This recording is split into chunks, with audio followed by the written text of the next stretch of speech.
Hello, bachcho, let's read out the question first. It is desired to pass only 5% of the current through a gallanometer of resistance 95 ohm. What shunt resistance should be connected across it?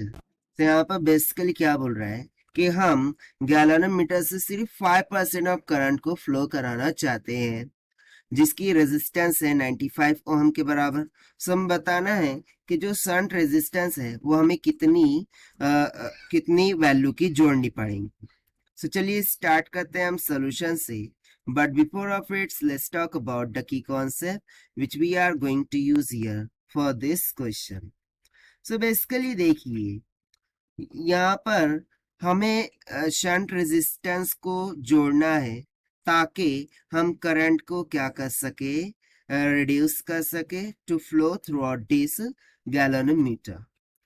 और basically जो current है उसको reduce का कैसे किया जाता है, यानी कि देखिए जो वोल्टेज होता है यहाँ पर हम जो कॉन्सेप्ट लगाएंगे वो हो जाएगा voltage is same in parallel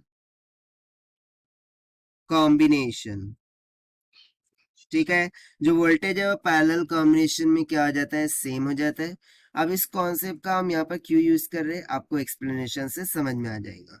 सो देखिए लेट सपोज कि कुछ इस तरीके से गैलोनोमीटर है, राइट।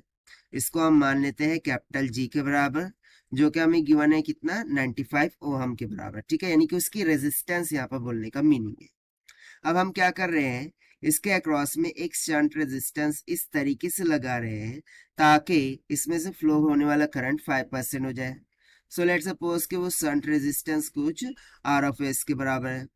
अब मैंने मान लिया कि यहाँ से जो करंट जा रहा था वो कुछ आई के बराबर जा रहा था, गैलोनोमीटर से जो करंट जा रहा था वो आई जी जा रहा था। सो रिमेनिंग करंट कहाँ चले जाएगा, आर एस में से, उसको हम मान लेते हैं आई ऑफ एस के बराबर। सो यहाँ पर देखिए अकॉर्डिंग टू क्वेश्चन जो आई जी है वो क्या होना चाहिए 5% ऑफ दिस आई, यानी कि 0.05 टाइम्स ऑफ आई के होना चाहिए। अब बाकी का जो रिमेनिंग है 95% वो हमें किससे फ्लो कराना है, शंट रेजिस्टेंस से, यानी कि I S will be equals to 0.95 times of I होना चाहिए। यही यहाँ पर केस बोल रहा था, राइट। सो देखिए जैसे ही हम शंट में रेजिस्टेंस को जोड़ देंगे सो रेजिस्टेंस क्या करने लगेगा, डिक्रीज करेगा। सो करंट क्या हो जाएंगे, इंक्रीज हो जाएंगे, यानी कि शंट रेजिस्टेंस में से करंट का निर्माण ज्यादा हो जाएगा। इतना हमें क्लियर हो गया।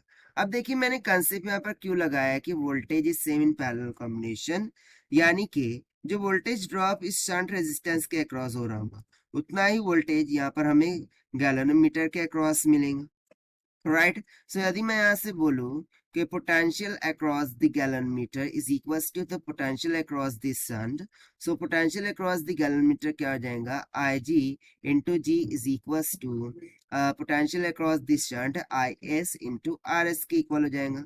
सो यहाँ से मुझे आर एस का मान कितना मिल जाएगा, I G into capital G divided by I of S के। अब यहाँ पर हम वैल्यू सब्स्टिट्यूट करेंगे, आई जी कितना है 0.05 times of I multiply by G divided by I S कितना है 0.95 टाइम्स ऑफ आई।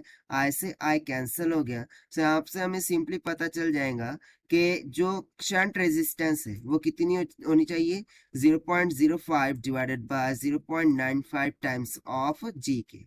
बट हमें जी का मान तो यहाँ पर गिवन है तो सब्स्टिट्यूट कर देते हैं ना, तो हो जाएगा 0.05 times of 95 ohm divided by 0.95। से यहाँ से मुझे शंट रेजिस्टेंस कितनी निकल के आ जाएगी, 5 ओहम की इक्वल, ठीक है। यानी कि सिंपली यदि मुझे गैलोनोमीटर से 5% ऑफ करंट को फ्लो कराना है सो उसके अक्रॉस शंट रेजिस्टेंस मुझे कितनी ओम की जोड़नी होगी, 5 ओम की जोड़नी होगी, यदि उसका रेजिस्टेंस 95 ओम के बराबर है, ताकि उस शंट रेजिस्टेंस से 95% करंट फ्लो हो जाए और हमें सिंपली ये जो सिचुएशन है बोली हुई है वो मिल जाएंगी, ठीक है। सो यही हो गया हमारा आंसर जो कि हमने सॉल्व किया by using the concept of voltage is same in the parallel combination से। So this is the required solution. I hope you understood well. Best of luck, thank you.